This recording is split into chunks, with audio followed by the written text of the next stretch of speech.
Good afternoon, everyone, and thank you for being here virtually for today's forum on USF's Strategic Realignment, hosted by USF President Steve Corral and moderated by Tim Boaz, President of the USF Faculty Senate.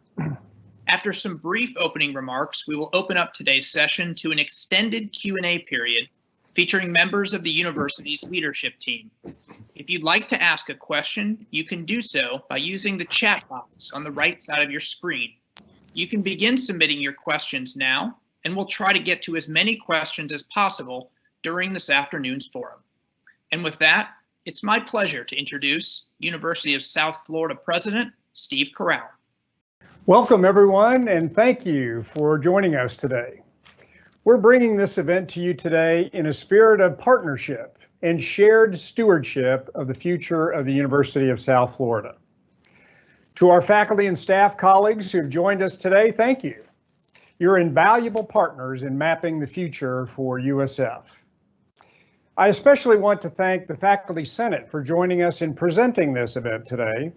And in a few minutes, Professor Tim Boaz, the President of the Faculty Senate, will moderate today's question and answer dialogue. So today our objective is to update you on the inclusive and evidence-based process that the entire university community is carrying out to ensure that we sustain the university's extraordinary momentum. Indeed, USF is engaging in this strategic reflection process from a position of growth and extraordinary momentum. USF is the fastest rising university in the nation in the past decade, and we are ranked #1 in the state of Florida's performance-based funding metrics framework.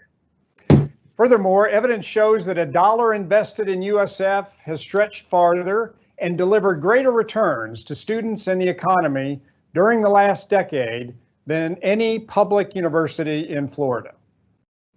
So our process of reflection and strategic renewal will shape the future and propel the success of the university. We're engaged in honest and transparent dialogue to boldly refresh our existing structures and routines. This is what great universities do to ensure that they're adapting to new opportunities and changing circumstances. So let's pause for a moment and consider how the University of South Florida has reached its amazing achievements. The university has done so by, first, building on the mutual support among members of our university community, and second, focusing our efforts and resources on the goals that we have set, such as becoming a top 25 public research university, future eligibility for membership in the Association of American Universities, and continuing to achieve on Florida's performance-based and preeminence metrics. We are not lowering our long-term aspirations for the university. Those will remain our goals. Our strategic realignment process is designed to continue to propel our trajectory and yet also be realistic about the timing and the pace of our milestones toward our aspirations. So given the fluidity of the higher education sector, how will USF sustain its commitment to the aspirations that we've set? As you know, this is a time of great change and fluidity for higher education, indeed for every university, including the University of South Florida. COVID is requiring every university to reflect on its future and on its strategic priorities. COVID is intensifying existing challenges and creating new ones. It's accelerating the need for change and presenting new opportunities. How might we imagine the future of the University of South Florida with an even stronger trajectory than before COVID-19? I'm referring to an even stronger world-class university with world-class campuses and convening top talent to create new knowledge and an even brighter future. We will do this by strengthening our strengths, by realigning our precious resources in areas to even further enhance the quality of our education, our ability to enable innovation and creativity, and to spur economic growth and societal enrichment. This pursuit requires us to become more focused. It requires us to think differently, act differently, and work differently. even if we must transcend our familiar habits and routines. In particular, USF will sustain our progress toward our aspirations for excellence by focusing and recommitting, once again, to our strategic priorities such as faculty excellence and student success. Our faculty are the intellectual lifeblood of the university, and we must concentrate on championing your endeavors to discover new knowledge, advance health through the clinical care, and advance creative and artistic activities. And our students, with their boundless intellectual and creative potential, represent USF's power to create a better world. The university leadership's role is to set long-term strategic vision and aspirations for the institution.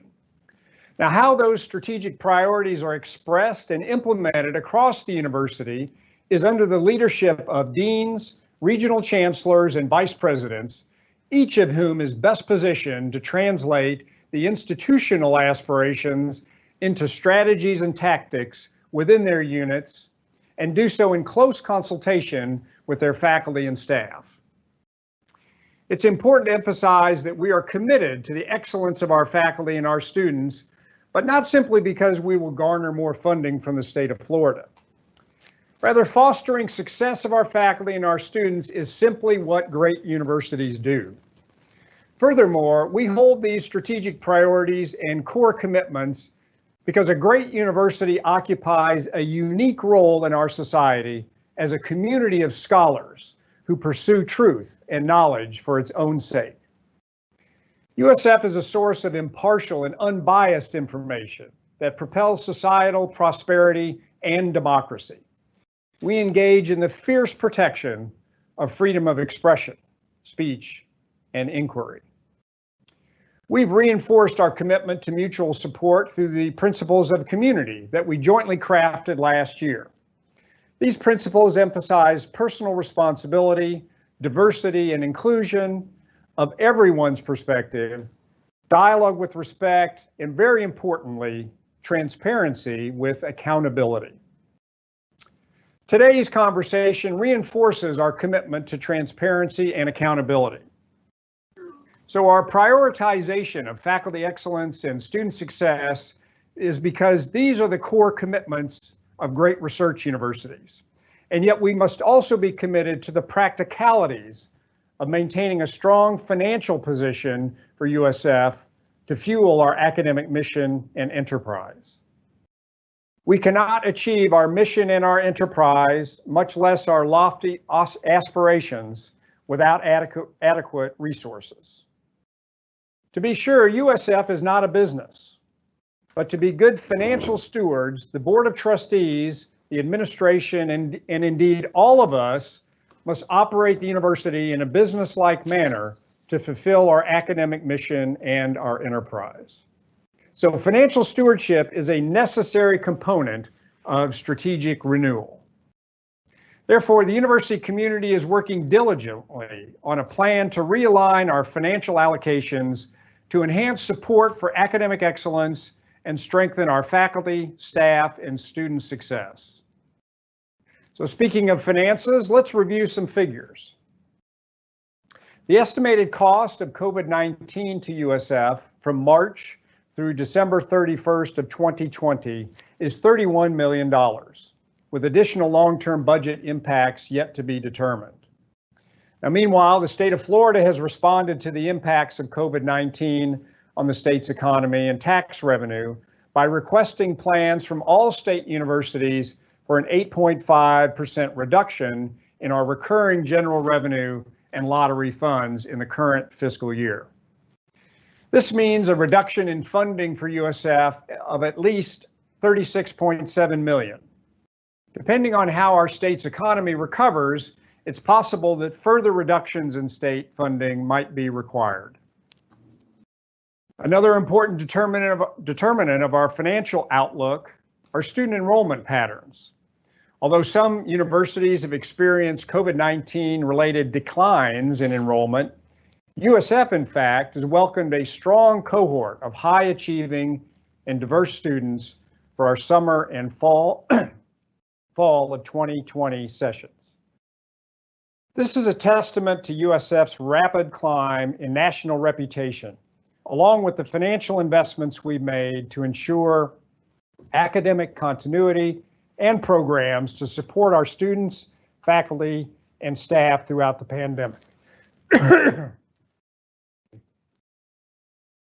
pandemic has adversely impacted the number of international and out-of-state students who were able to enroll at USF this year, and that's affecting our revenue. In previous years, before the onset of the pandemic, our most important investments have been those in academic programs designed to benefit new and continuing students and faculty through meeting the state of Florida's requirements for preeminence in performance-based funding metrics. These are precisely the investments that the university should make. Now, in the recent past, those achievements would have resulted in additional state funding. State funding, however, was not made available to USF to invest additional dollars in these programs. Therefore, our plan for strategic renewal and our financial stewardship in response to COVID-19 represent our collective opportunity to refocus our energies and investments in positioning USF for even greater success in the future. So let's talk in more detail about the mechanics of the process of strategic realignment. This process is built on successive consultations to best inform USF leadership and the Board of Trustees' decisions to advance USF. Each college has planning targets and parameters to consider. It's important to understand that we are still in the midst of this process. It's also important to emphasize that the planning reduction targets for non-academic administrative areas are proportionally greater than planning targets for the academic areas. Our leadership team has already spent hundreds of hours in consultation with university deans and leaders to rigorously analyze various levels of realignments, guided by our goals and our aspirations for USF. These consultations with our vice presidents, vice provosts, regional chancellors, deans, and the faculty senate, and the trustees, among others, have been vital to our decision-making over the past several months. But our work is not complete. Now deans and unit leaders have been directed to continue the consultative process with their faculty, staff, students, and key community partners. This process will continue through the end of this year with final realignment proposals due from each unit leader by mid-December. Many strategies and options are being considered, some of which may be bold or controversial, but nothing is final until approved by the university leadership and the Board of Trustees as appropriate within USF's governance structure. Now, as with any ongoing process, it will take time. It will be challenging. No decision will be made without deep consideration for how it impacts students, employees, or the communities that we serve. And I commit to you, as stated in our principles of community, to maintain transparency with accountability, and to not only keep you informed, but to seek your valued input.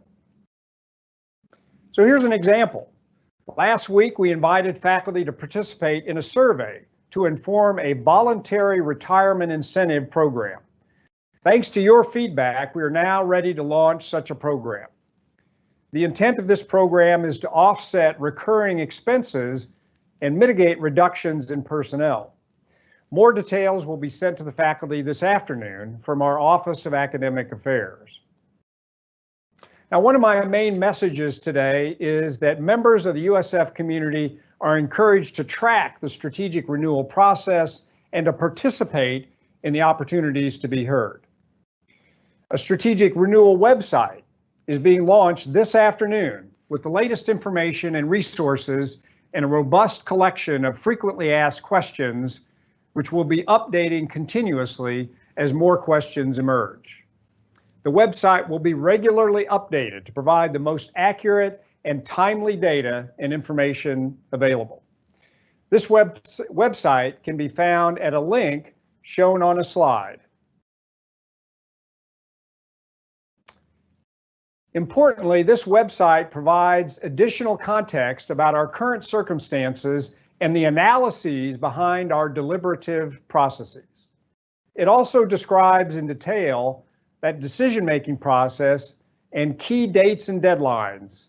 And we invite you to visit this site and share your feedback or submit additional questions. So this year's challenges have not taken us off course. To the contrary, they brought our purpose and our opportunities into clearer focus than ever before. Indeed, this moment in time presents us with an opportunity to think boldly and with enthusiasm for the future, to act with courage and the willingness to take risks, and to hold a deliberative process based on compassion and care for one another. As USF's talented and dedicated faculty, administrators, faculty, and staff, you are central to our competitive advantage and essential to our success. So I thank you for your support and your partnership as we work together to build USF's extraordinary future. And we look forward to the questions and the answers in the dialogue that we'll now turn to.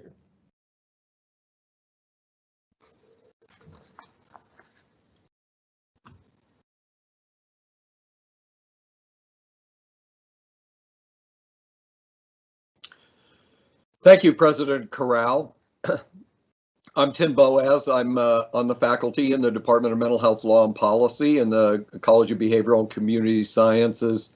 I'm president of the Faculty Senate and a member of the Board of Trustees. It's my pleasure to moderate this session today. I want to thank all of you in the audience for attending. Our time is limited today, so I want to get right to the Q&A portion of today's forum. We'll do our best to answer as many questions as possible, but I can see we already have many that have come in, and so we may not get to all of them today. Please note that many questions and answers will be made available on the university's website at the email at the URL that was given on the slide earlier, and an email with a link to that site will be sent following this session. In addition to President Corral, we are joined today by a group of subject matter experts.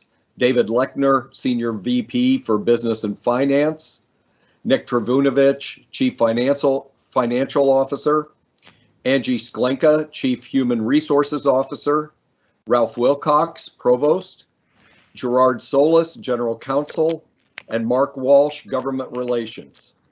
And now let's come to our first question.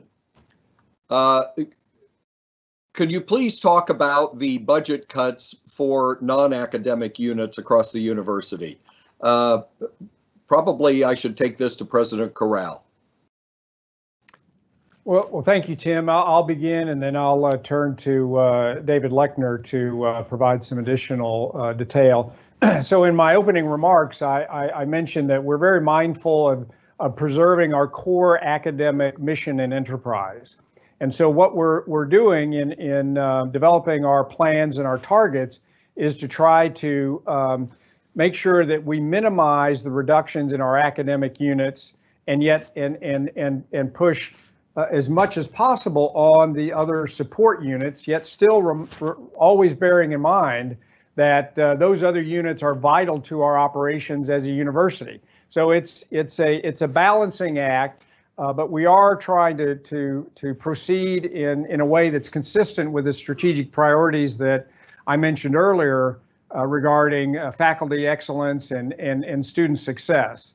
So David Lechner can tell you a little bit more about how we are balancing these very complex considerations.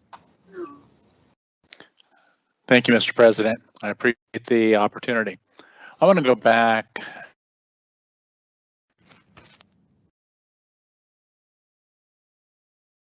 non-academic part of the enterprise gets framed like this in my way of thinking.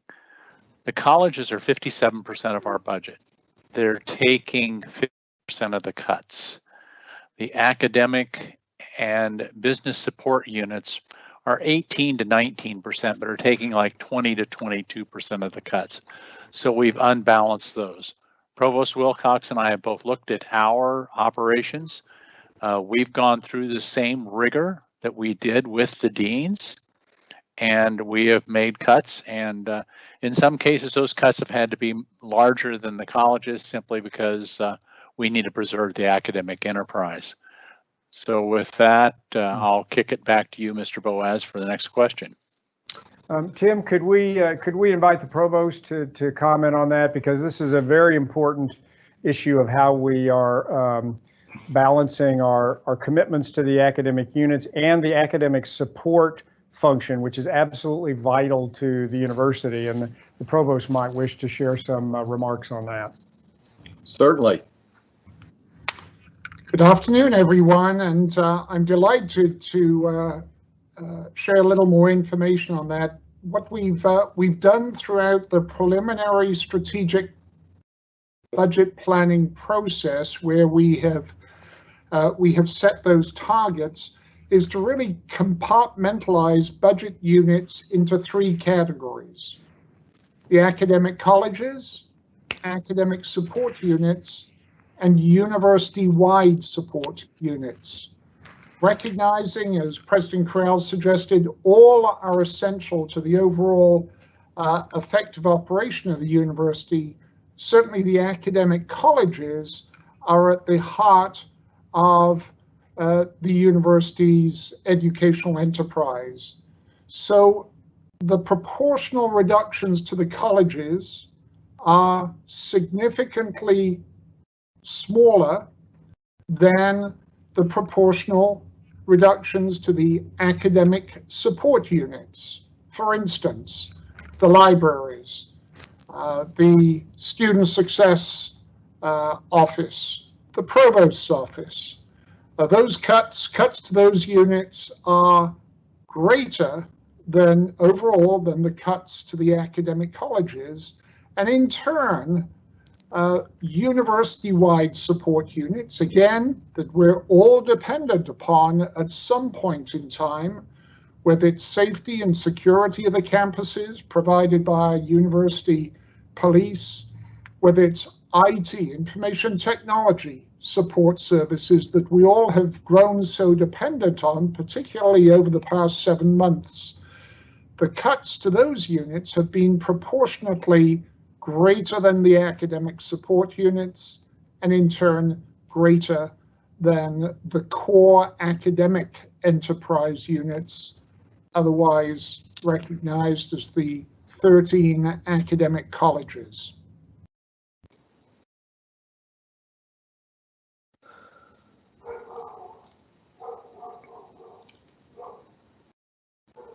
Are we coming back to me? I think so. Yes, please. Mr. President, yes. Okay. So please be patient with me picking out these questions. We've gotten quite a few, and I'm trying to pick some of these out in a logical order here. I'll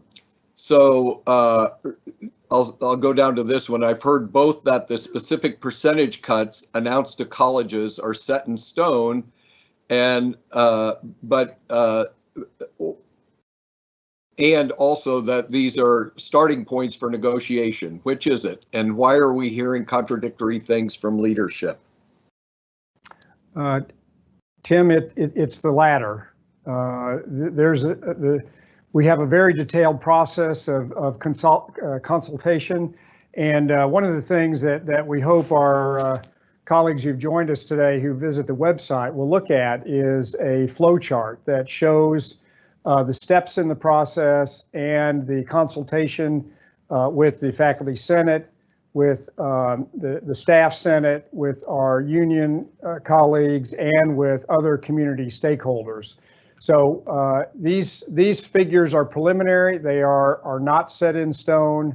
And so it's very important that we're clear about that today. And we are still in this process of deliberation and soliciting consultation input from all of those stakeholders.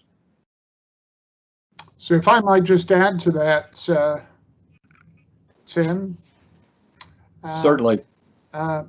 Because I think some of the confusion in understanding this has come from the notion of, are the targets final? And I think, as the President suggested, these are preliminary strategic budget planning targets. But those nonetheless are the targets against which the colleges, the academic support units, and the university support units must plan against in submitting their proposals by mid-December. Now, at the end of the day, if leadership, whether leadership and the Board of Trustees accept those proposed plans against targets or elect to refine them, that is yet to be seen. But the targets are preliminary. They're based upon a broad range of conversations that we've had with deans, with vice presidents, with regional chancellors, based upon careful analysis of existing budgets, available sources of funds outside of the education and general budget, based upon careful analyses of performance, data and evidence that is readily available for all members of the USF community, and set against the relative contributions that a unit, whether a college, an academic support unit, or university-wide support unit, can contribute to the strategic aspirations of the university.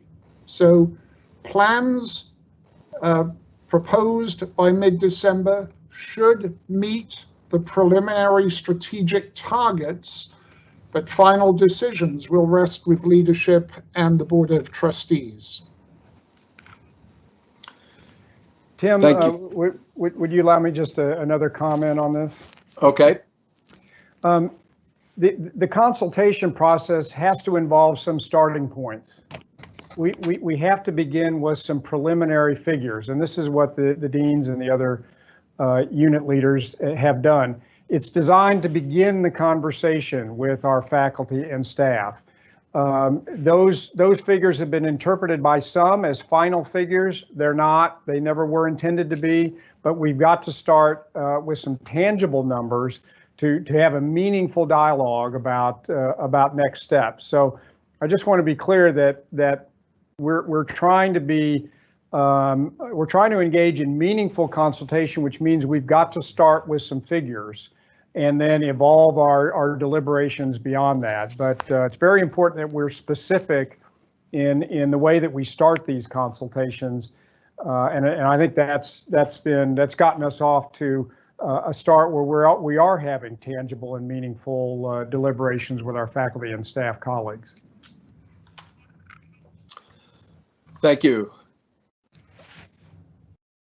So the next question is, with the undergraduate program at the College of Education being done away with, are other undergraduate or graduate colleges at risk? Perhaps this should go to Provost Wilcox. Well, again, absolutely, President Boas, happy to take that question. Let me be clear that no decisions have been made at this moment in time. Certainly, strategic directions have been suggested based upon the evidence, the analysis that we have seen. But certainly, at this point in time, I'm not prepared to stand here, and I don't think anyone else is, and suggest that any of these preliminary strategic planning targets or strategic directions suggested by the analyses that we have engaged in are final.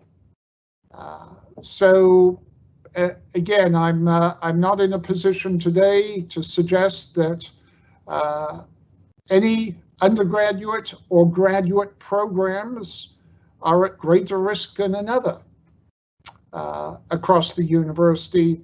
That's why we are engaged, our deans are engaged with department chairs, with faculty, with other stakeholder groups to determine the best path forward in meeting these preliminary planning targets.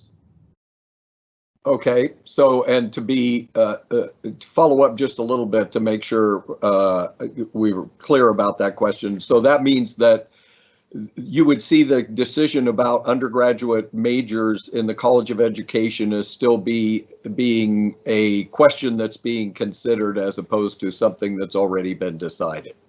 Yeah, absolutely. But let's be clear here that in a college where undergraduate enrollment has declined 63% over the past decade, and overall enrollment has declined 53%, where student to faculty ratio is at a rather enviable, for many colleges, 10 to 1, that would suggest that we have to take some action based upon proposals developed by leadership with input from faculty, staff, and other stakeholders in the College of Education. But certainly those decisions have not been made.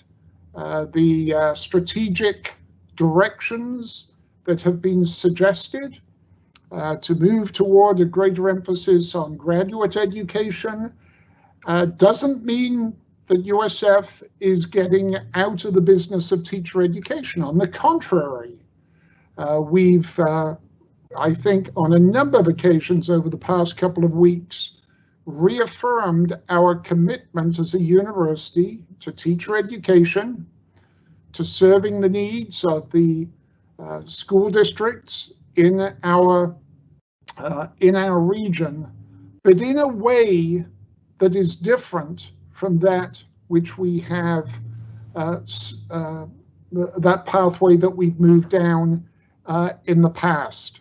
That is not working. Students are not enrolling in the same way that they did a decade ago. They're migrating to other majors or other programs beyond the University of South Florida. Thank you. Next question, recognizing that cuts will need to happen, as a junior faculty, my biggest concern relates to when we will find out about layoffs and how much notice we will receive. Will you commit today to ensuring that faculty will receive enough notice that they will be able to participate in the next job cycle while still having a position? So part of this might be a question for Gerard Solis, our general counsel, if he's on with us.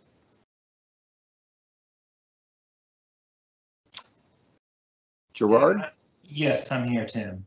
So the CBA has established time periods which can be shortened based on financial circumstances.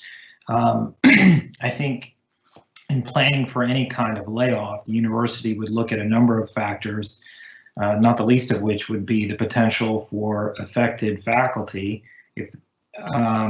to find alternate positions. The university also has obligations within the CBA to search for alternate positions within the university itself. We would be working with the United Faculty of Florida as we develop those dates, and we had to roll those programs out. But certainly that's going to be a factor that will be mindful, not just for faculty, to the extent that it was applicable to staff as well. That answers your question, Tim. I think a second part to this question might also have to do with the timelines around when decisions need to be made about this. So I'm not sure. Would that be David Lechner? Tim, let me have a go at this as well, if I may, because I think, Tim, what we've acknowledged is that this is essentially a 2-year process that we're looking at. There are targets that have to be addressed, strategic budget planning targets that need to be addressed by the end of the current fiscal year, June 30th of 2021. And then there's a further set of targets that have to be met by June 30th of 2022. With that said, the likelihood, strong likelihood, is that those proposed plans that come in by mid-December of 2020 must contemplate the 2-year, or then probably about 18-month window to achieve both the phase 1 and phase 2 budget planning targets. So decisions are going to have to be made, proposals are going to have to be put in place, although timing may vary. If indeed there's the necessity for faculty layoffs in year 1, we will, of course, as Gerard mentioned, comply with the collective bargaining agreement. But there may be other layoffs that don't have to occur until fiscal year 2022, which will provide those affected with a longer period of planning for future employment. Does that help? That helps. Let me follow up with another question in here that was somewhat related to this, but might be a bit broader than in-unit faculty, and that is, will there be severance packages for all employees that are laid off?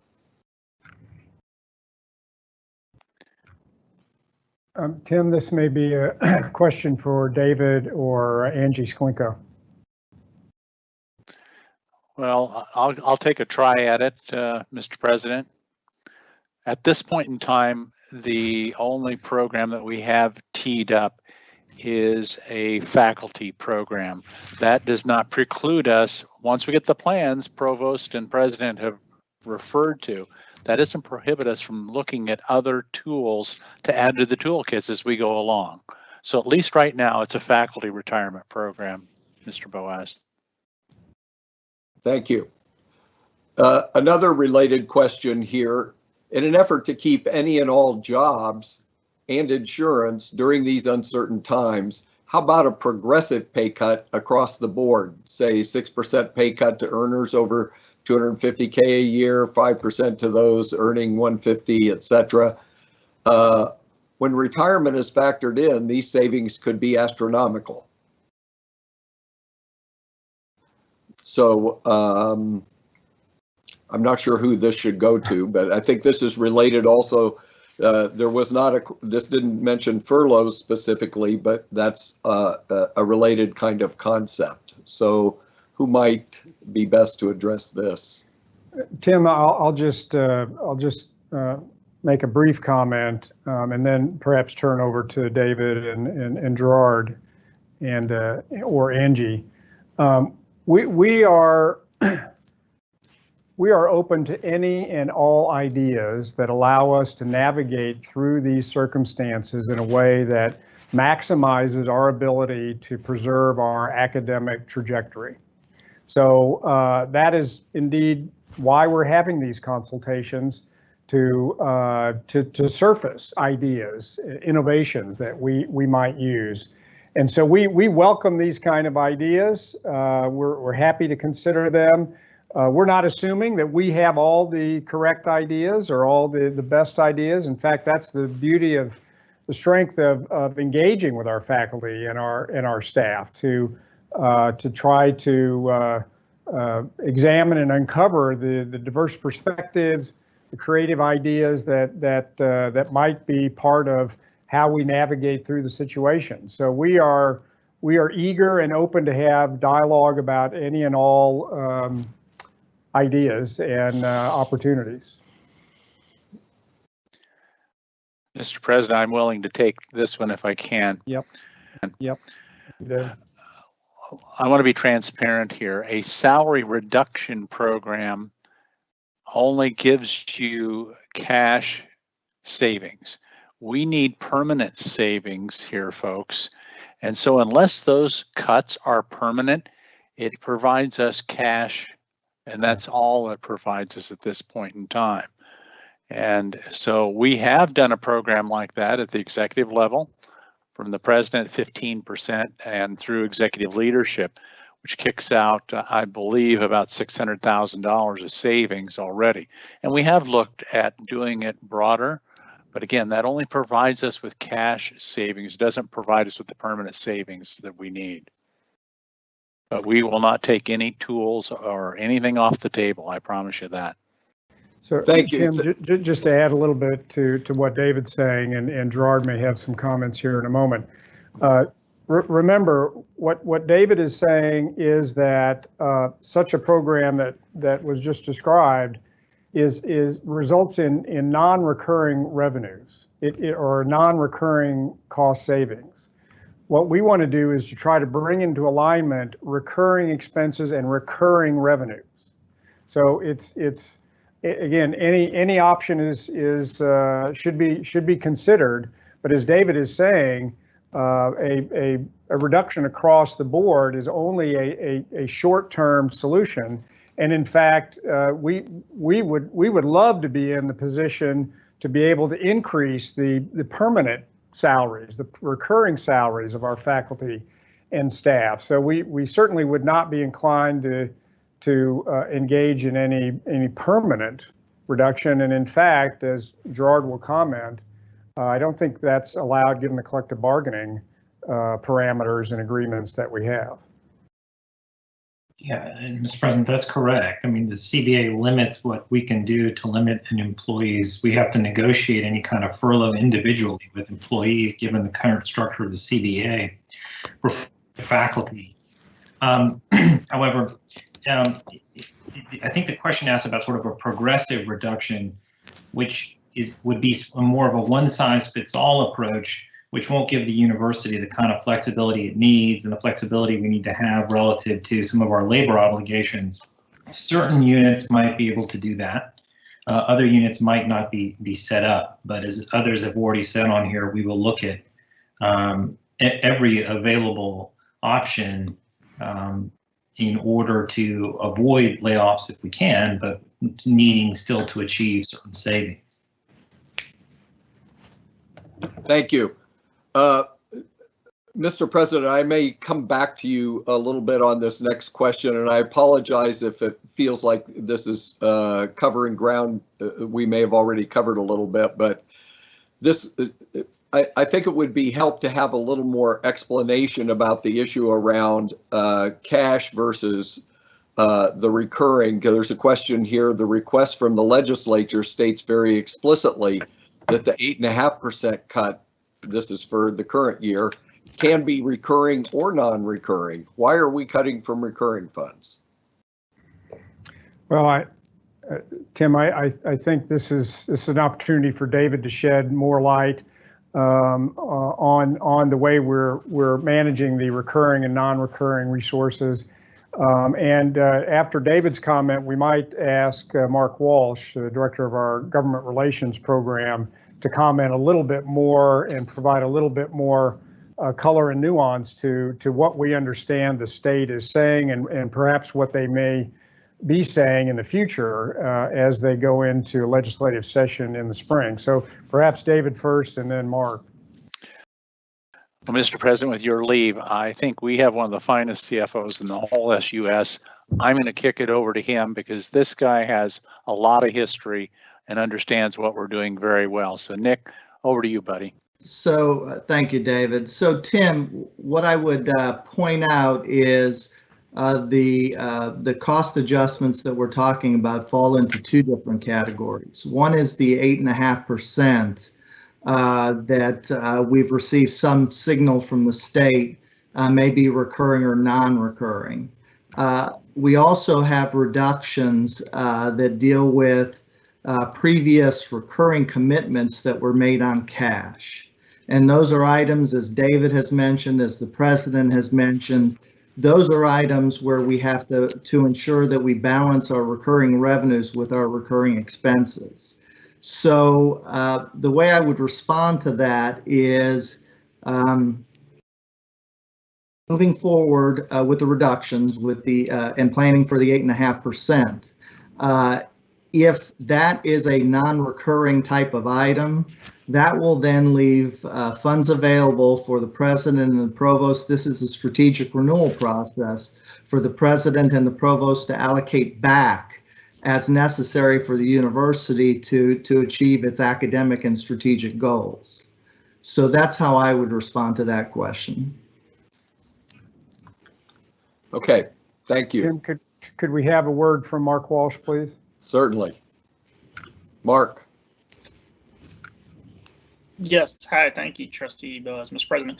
I can talk about what we do know and then perhaps a little speculation, which is kind of where we find ourselves. And what we do know is the revenue estimates that are coming in from the state, and we do know the instructions that have come down from the state in terms of what they are doing to control state spending right now in anticipation of a legislative session, which will be called after the election. And so what we have is a fiscal year 2020-21 state budget that the governor immediately on July 1st put a 6% holdback provision in place. And the easiest way to explain that is this, and the state gives us far more than this, but if, for instance, they gave us $100 in 4 quarters, in each of those quarters, they would only release, instead of giving us a quarter, 25%, they're giving us 23.5%, which will sum to a net total of 6% reduction, which the state is just not sending to our bank accounts. That has been held back in the Tallahassee, in the Treasury, in anticipation of those revenues never presenting due to sales tax revenues primarily not being where we expected them to be. And the biggest driver of that, and within that, is the hit to the tourism and entertainment sectors of our state, both with people not traveling to Florida, but also Floridians not eating out at the rate they used to, et cetera. So that is the biggest single impact we're still dealing with. What we also know is that the state revenue estimator stepped in August and reassessed post-pandemic what they believe we will collect, and they reduced those expectations by a little over $3 billion, which is about 9% and change. So they're expecting that during the current fiscal year we're in, that the state will have about 9% less in its bank account than they anticipated they would back in January when they wrote the budget. So that's what the legislature and the governor's office has directed through the Board of Governors for us to plan for a potential for an 8.5% reduction, which could be applied non-recurring, it could be applied recurring. That'll be at the discretion of the legislature. And when might we know more? That's the speculation. We know that they will go into a session to readdress the current year's budget because in all likelihood, the 6% holdback is not going to be enough to balance Florida's budget, which is a constitutional requirement in our state. We cannot deficit spend according to our state's constitution. So the legislature will reconvene at some point after the general election next week, maybe as soon as December or January, to start readdressing the current year's budget, and then we'll have some predictability. But we do know that the state is anticipating actually under collecting more than that 8.5% right now. Now, to the nature of whether it'll be a recurring or a non-recurring cut will depend heavily on legislative decision making, but I think most of that will be predicated on the speed of the recovery of the state's recession. And so if in the upcoming fiscal year, which will start next July 1st, the anticipation is that we will be back at some level as we were a year ago, then those cuts may be a mix that's a little more heavy on non-recurring. But I think that would be a little bit, I think if you speak to our legislators, they'll tell you that's a little bit of optimistic look. It's a little bit of a gamble. And so I think that they're prepared to, as the president is describing, plan for a slower recovery. And if things are able to get better, they can reinvest more quickly. And that's generally the legislative leadership's guidance in terms of how they plan to address that. And we will see as they move into either a special session in December or January or February, followed by the regular session in March and April of this year, potentially May and June even, depending on the state of the recovery, to readdress the current year's budget that we're actually living in and spending in right now, as well as to write next year's budget at the same time. Thank you. And if I may follow up with one point, is there another revenue estimating conference scheduled on the schedule now that where we might get an update?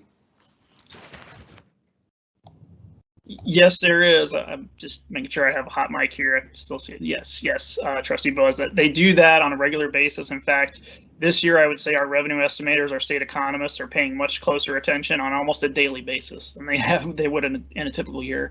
The next publicly released revenue estimates would be scheduled for December generally, and which followed closely by the governor's recommended budget, which is due in the first 45 days of the new calendar year. So the governor uses the December revenue estimate updates to address his budget. And what I would expect that the governor might do this year is submit both a prospective budget for the upcoming fiscal year, but also a prospective reduction plan for the current year when he does that based on those revenue estimates that the state is keeping a very close eye on. But if we look at one of the ways to look, the best comparisons we can make, because this is a once in a lifetime black swan economic condition that we're in, is if you look at the September collections of this year, which we just wrapped up, versus the September collections of last year, we're still running significantly behind on a month-to-month basis, even though it has gotten significantly better from the April and May. We're seeing a trend in the right direction back towards some normalcy, but we're still in that 8 to 9% below on a September to September type collection look, and we'll see what they tell us in December. And that's why I think the legislature will have a little more predictability based on those December estimates as well. Thank you. Tim, may I follow up on that one, please? Certainly. So our colleagues who've joined us today might be wondering, well, what is the university doing to increase the likelihood that we actually get more state funding or we avoid reductions? And so it's very important that we spend a moment talking about the legislative budget request. And I'm going to ask Mark to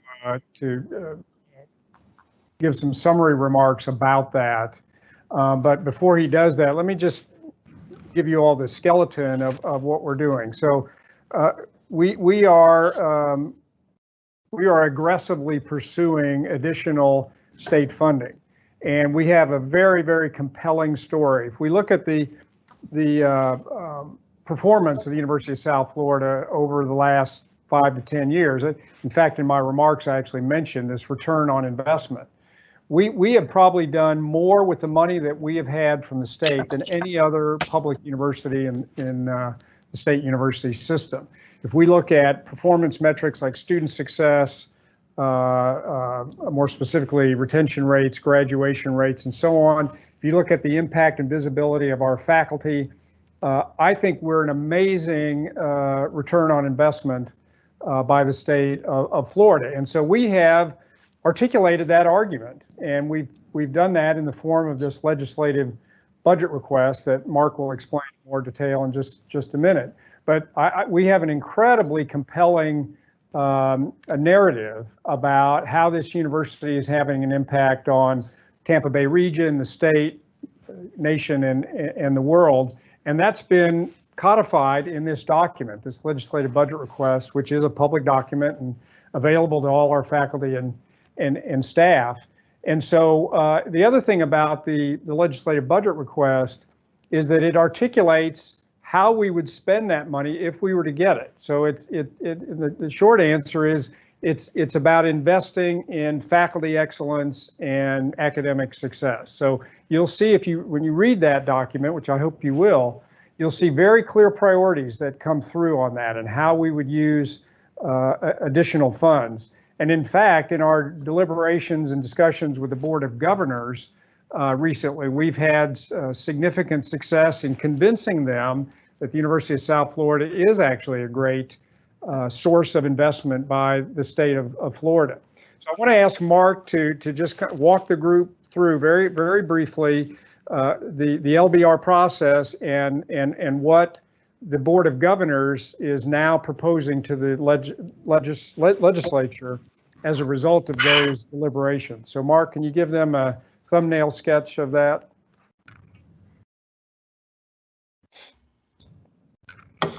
Yes, sir. I'm happy to do that, Mr. President. You're our best advocate and our best our best weapon in this regard. So appreciate everything you're doing to advocate on our behalf. But the president said it very well. I mean, we've laid out a case where University of South Florida is the best return on investment for the state of Florida, we believe, and we've submitted that document, which is actually a request for additional funding for the upcoming fiscal year. So not the current one we're in, but they're tied together. The potential reductions or likely reductions in the current year, coupled with hopefully some reinvestment in the subsequent fiscal year.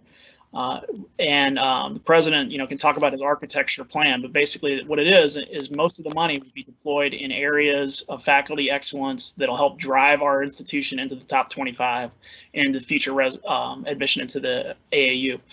And so the Board of Governors was very convinced by that, and actually they've submitted their legislative budget request to the legislature as they're obligated to do by law. The Board of Governors submits one legislative budget request, that's the acronym LBR, if you ever hear that, that's what it means, on behalf of the entire state university system. And within that, they have singled out the University of South Florida for the largest increase in funds. They're making a recommendation that the preeminence funding for the state of Florida be provided at $60 million, which would be split equally among the three preeminent institutions, University of South Florida, University of Florida, and Florida State University at $20 million apiece.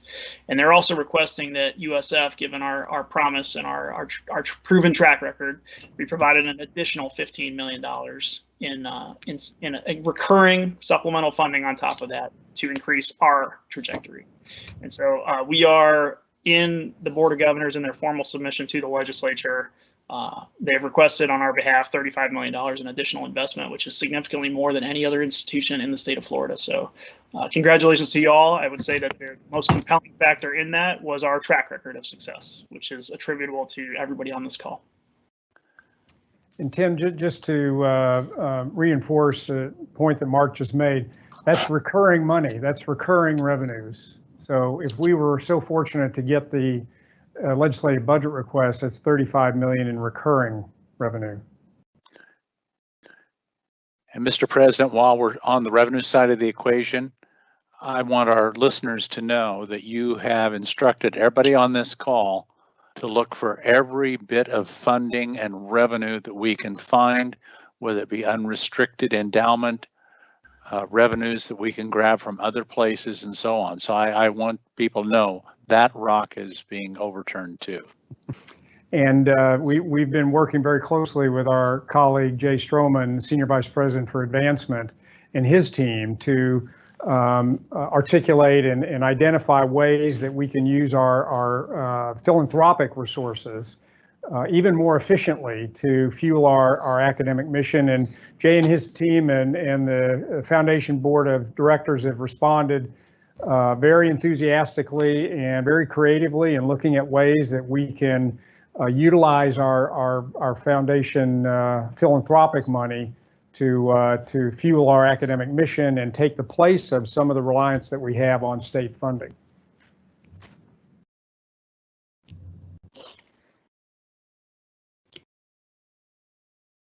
Tim, you're muted. Thank you. The principles of community call for transparency.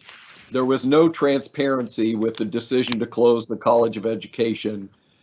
Violating the principles of community erode trust. Can we be assured that going forward there will be transparency? Tim, this session today is part of the transparency. I mentioned that in my opening remarks. This is the consultation process, and the provost and Dean Ponticell are involved in ongoing discussions, continuing discussions with College of Education faculty and staff. And so we are redoubling our efforts to be even more transparent and accountable. And I think that our community will be encouraged when they see the information on the website, which has very detailed analyses and financial and historical information, has the flow chart of the decision-making process, has a timeline of the deliberations that we've been in about budgets and the financial position of the university going back all the way to August of 2019. So we've had a vigorous discussion and dialogue with our colleagues across campus, and we're going to continue to do that and even further intensify our consultations on all of these topics.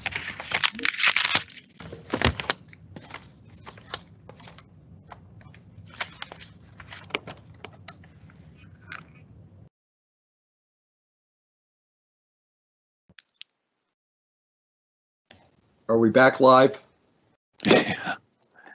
We can see you, Tim. Okay. Can hear you too. Well, my sound blipped out for a little while there. Yes. So I didn't know if you. Our computers paused for a second as well, but I think we're back. Okay. Are we ready to move to the next one? Yes.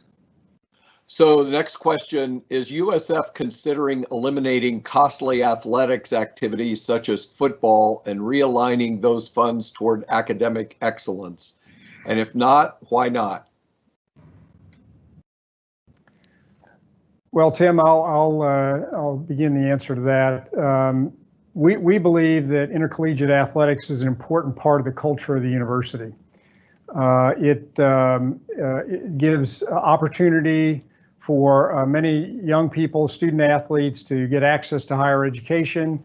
It is beneficial in terms of our visibility and the brand building, which then benefits, for example, our applications at the undergraduate level. It's a very important way for us to engage with our alumni and our donors. So no, we're not considering eliminating athletics. We are constantly working with Vice President for Athletics, Michael Kelly, and being efficient in the way that we use those resources. And also we have many donors who are very interested in giving to athletics, and they may not be interested in giving to other academic activities. Although by far the vast majority of philanthropic support to the university goes right to academics in the form of student scholarships and faculty chairs and professorships, buildings, academic buildings. So by far, the vast majority of that goes into academics.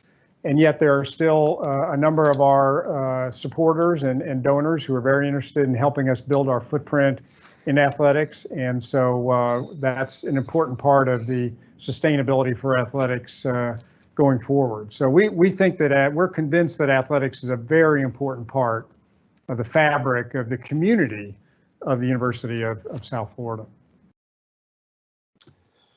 Thank you. This next question pertains to the branch campuses. Can you explain how St. Pete and Sarasota Manatee faculty futures will be decided? We are neither fish nor fowl, being paid by one group of people, yet supposedly part of our Tampa departments with another group.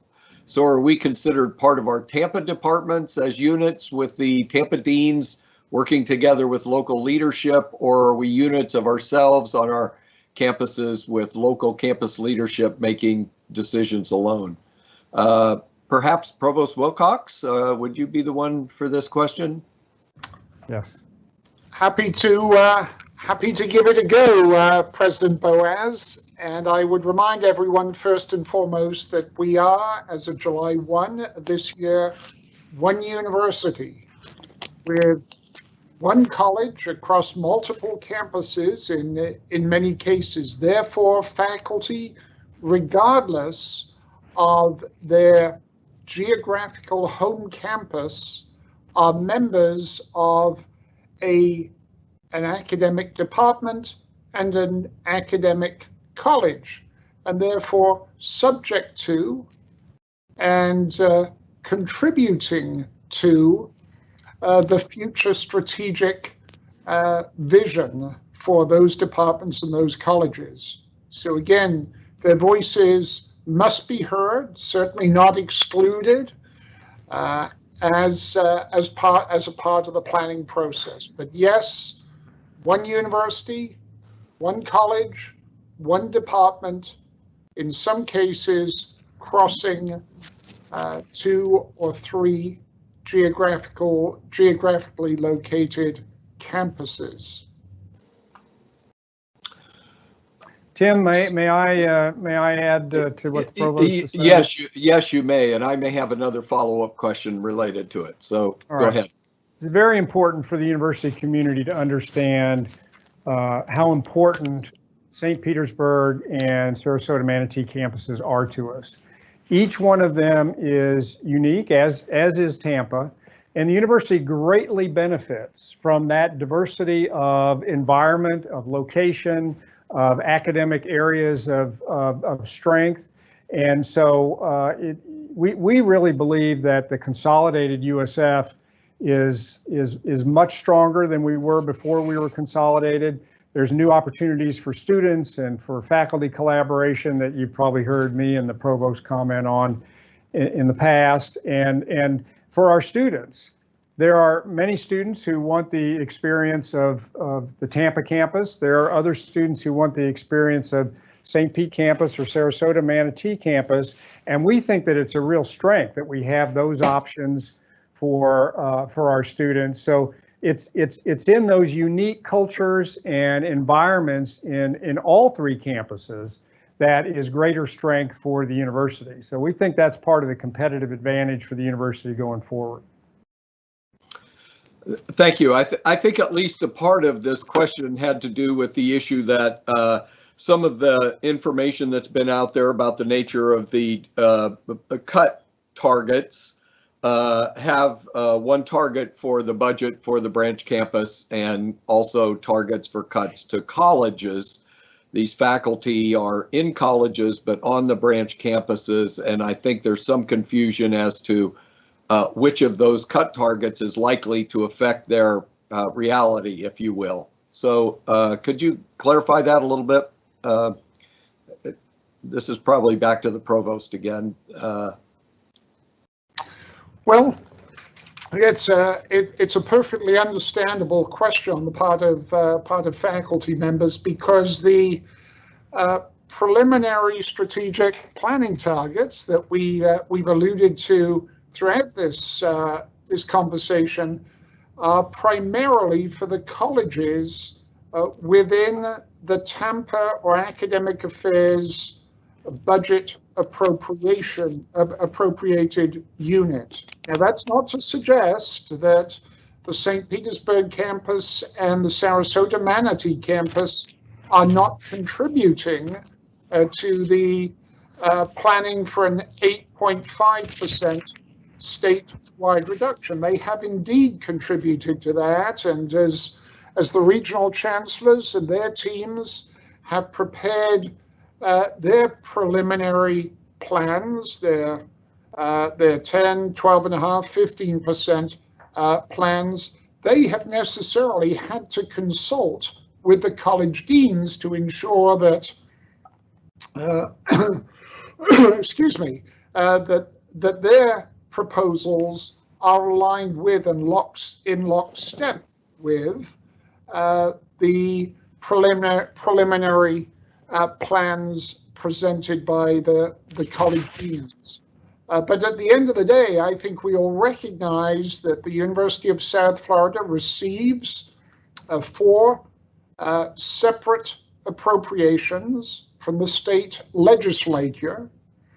And colleges, certainly those colleges that have a presence in all 3 campuses, are dependent upon a relative share of the campus appropriation from the Tampa campus, the St. Petersburg campus, and the Sarasota Manatee campus. So our colleagues are certainly to be forgiven if they believe that as of today we're one university with one state appropriation. That is not the case. We recognize that there are 3 appropriations for each of the campuses. That's certainly the legislature's prerogative. Yet a portion of each of those appropriations is necessary to sustain and advance the academic vitality of colleges that have a presence and a responsibility to students and faculty across each of those campuses and the communities that they serve. I hope that brings a little clarity, Tim. Well, I think I've failed to do a good job of communicating the point I was thinking of. So with a little bit of risk of getting into the weeds here, I think that a part of the concern has to do with the elimination of programs and the identification of a layoff unit, and us having faculty now that are identified or affiliated with programs that may become such a layoff unit, and what the impact of that might be. Well, let me start, and then I'll turn over to our general counsel. The units now, your membership, academic membership of a unit can indeed transcend campuses, and therefore budget appropriation or appropriation entities. So if I'm a member of the Department of Finance in the Mumar College of Business, I could be located on any one of our 3 campuses. That could represent my home campus. However, my primary appointment academically is within the Department of Finance. Or in the case of Mumar today, the Tiedemann School of Business and Finance on the St. Petersburg campus. But I may be physically located in Sarasota, Manatee. I may be physically located in Tampa. But any decision that is presented following consultation with faculty across all campuses in that school will impact me. So let me ask Gerard if he could perhaps elaborate a little further as needed. Sure, I'm happy to. So the fundamental question is, what is the layoff unit? In the faculty CBA, and frankly in the staff CBA as well, but just focusing on faculty for now. And if the layoff unit is a college, then that college exists or may exist on 3 different campuses. So the faculty would be, you'd apply the layoff criteria to all those faculty.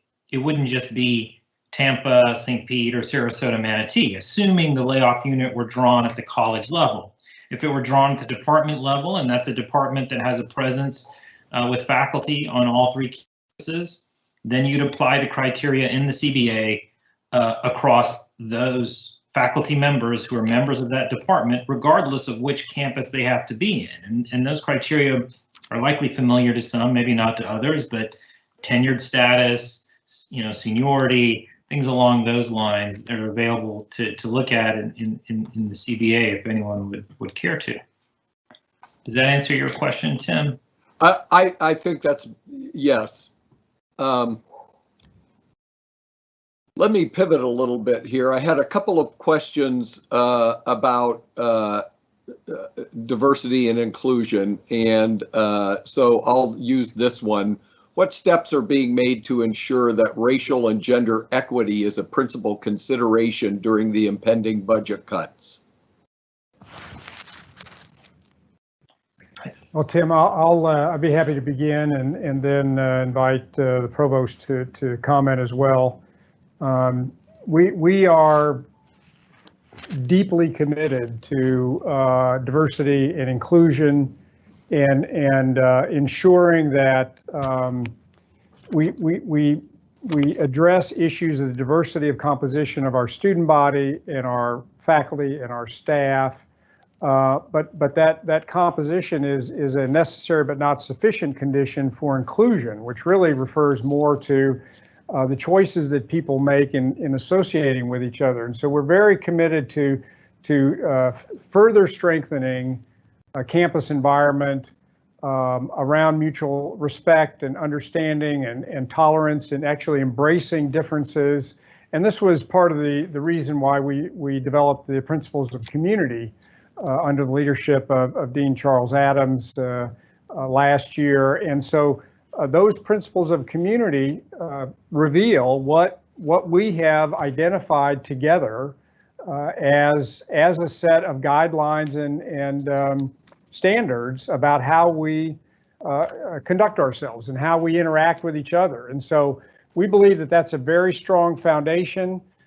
We have great traditions of racial integration here, and yet we also still have challenges and fall short in some ways. And so through the great work of Dr. Haywood Brown and Professor Elizabeth Horge Freeman, we are, they and many other colleagues across campus are working to elevate the campus, the culture and climate of our campuses to ensure that that we are an environment where people from every background, gender, race, sexual orientation, politics, religion, all of these sorts of differences. This needs to, our university needs to be a place where all feel valued and connected and have meaningful relationships with colleagues. So we've been making a number of commitments, new commitments through our research on race and racism that the provost and Dr. Paul Sandberg have developed.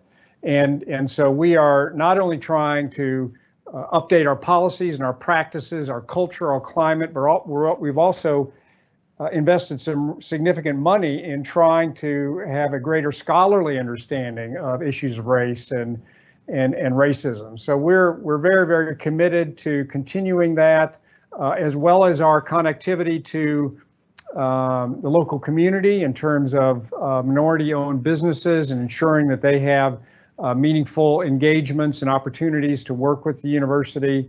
And also the provost and his colleagues are now working on a new initiative around faculty success and faculty excellence. So perhaps the provost will say a few words about that and the role of diversity and inclusion in those ideas. Well, thank you, Mr. President. And you say it all too well. Let me take on the question directly first. I think one of the questions, or the first part of the question, Tim, was how are we going to protect against adverse impact on perhaps reading between the lines students and faculty and staff of color at the university to ensure consistency with the values that we have shared with the community, we have embraced through the principles of community and so forth. And let me give my fullest assurance that as we have looked to establish those planning targets that you've heard so much about, and even as we've contemplated providing strategic direction to accompany some of those targets. For instance, prior to saying anything about four-year degrees in education, we looked very carefully at whether students of color would be disproportionately impacted by a decision that might, or a strategic recommendation that might move in that direction. And I'm pleased to share with you that certainly our analysis suggests that there would indeed be no disproportionate impact on students of color were we to move in that direction. The second point I'd like to make, and this is always a little difficult when the focus is upon strategic budget reductions. That's where people tend to focus more than anything else.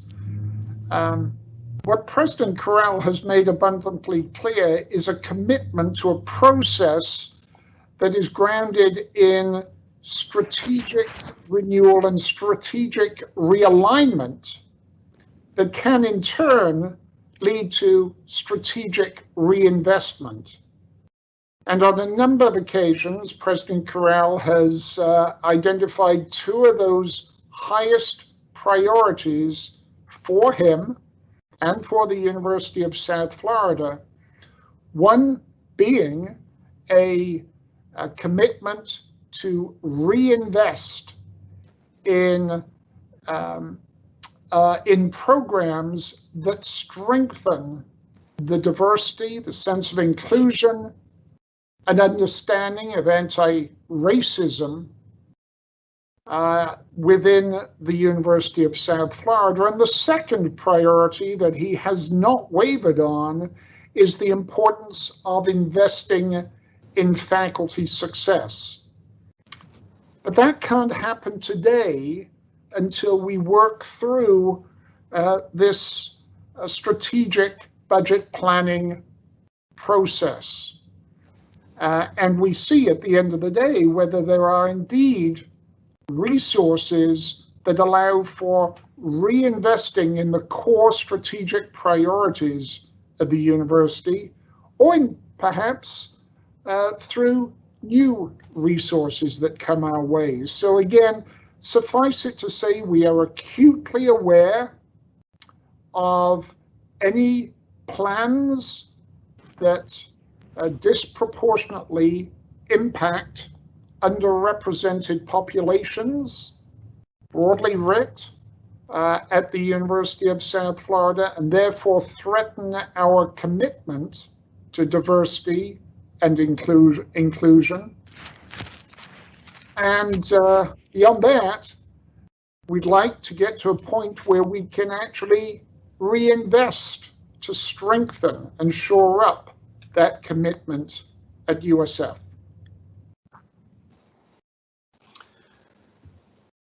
Thank you, Provost Wilcox. I have two kind of related questions that I'm going to try and blend together. One is, what is being done to increase revenue? With millions of workers needing retraining, this should be a golden opportunity to expand rather than to contract.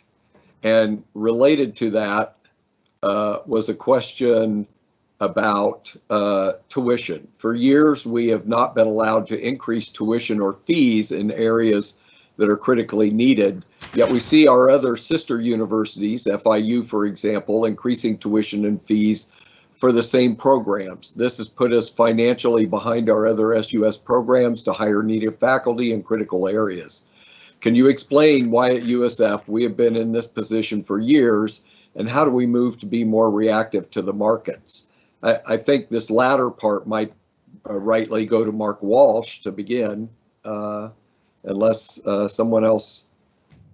Well, Tim, I think we should ask Mr. Lechner to correct the factual understanding of how tuition and fees are set in the state university system. So I think that would be helpful. Yeah. Tim, I wish we could get a good return for the quality education that we are providing to our students. Our Board of Trustees is supportive of changes in that direction. They realize that we're putting out a good product. Our faculty is doing a great job. But if we were to get our board to approve of a change in tuition, that would then go to the BOG. That would then go to the legislature. And Mr. Walsh, is there another approval beyond that? Just a question. Yeah, I can address that. The legislature several years back, maybe 4 or 5 years ago, made a change in tuition setting. So there are many different things that fall into a student's bill for tuition and fees.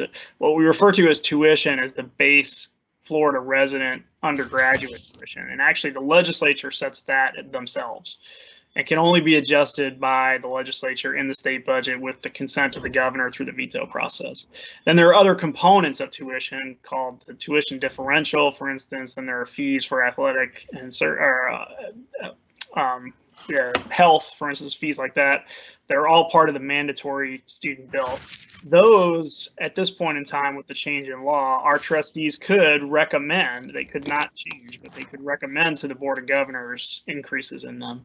But it would require a supermajority vote of the Board of Governors to approve any of those increases. And so I know as part of your question, or not yours, but the question you're reading, Trustee Boas, you mentioned FIU changing fees.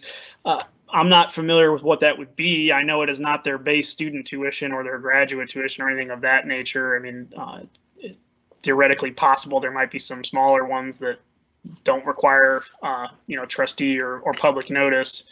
But I think for the most part, and I'm confident in saying this, that there have been no marked tuition and fee increases for any state university in the state of Florida for, I believe, 7 consecutive years now. And other than some of the COVID responses in the summer that changed things around briefly, and then they all reverted back in the fall. So do I believe that that's an option? I think it's certainly worth discussion, but I think that our leadership in Tallahassee would probably react in a manner of saying that they want to keep it affordable as possible, and that right now, given the economic hardships in the state as a whole, I don't foresee them looking to tuition increases as a source of revenue in the short term, but it's certainly something that is being discussed. Mark, or Tim, if I may just elaborate a little bit. Can you hear me? Okay. Yes. Mark, I think I'm correct in asserting that base tuition at the undergraduate level, as set by the legislature, is at the same rate across all 12 institutions. Am I correct? Yes, sir, that's correct. And most of the other mandatory fees that make up the vast majority of tuition and fee revenue are, if they're not exactly uniform, they're within small margins of each other. Where you see some bigger gaps are within the out-of-state fee. There's some significant differences for non-Florida resident tuition fees across the SUS, but otherwise they're all within a very tight margin. And the base part, which is the majority at the undergraduate level, is set not by the schools but by the state legislature, and must pass the veto process as well. So the governor also has a say in whether that will be adjusted at all. Thank you. Next question, and this is probably for the president. Who set the timeline for these cuts? It is mandated by BOT or BOG, or is this a USF decision? If the latter, why can't we add time to spread out the cuts? Tim, we are trying to move expeditiously in our planning for the good of the university. There are timing and deadline considerations from the state, so we're required to develop plans for the 8.5% that we've talked about earlier. And yet some of the other time frames that we've created are time frames that we've developed because we think that it is in the best interest of the university to move forward expeditiously and without delay. But the timelines are not set in stone, and ones that we are open to consultation about as well. And so we think it's very important that we have time frames to plan for, and we need to ensure that we're moving without delay to make the changes that are in the best interest of the university. But the time frames are still under discussion. And yet on the other hand, we as the administration of the university, we've got to be mindful of financial stewardship. So we have to take action in a prompt way. So we're just trying to make good stewardship decisions that balance. Again, much of what we're talking about today is a balance of considerations about programs and the value we place on our faculty and staff, and yet at the same time also thinking about financial stewardship and ensuring that we stay in a strong financial position. So again, this is another example of the balancing of considerations that we have to make. Professor Boas, if I can add on to that, please.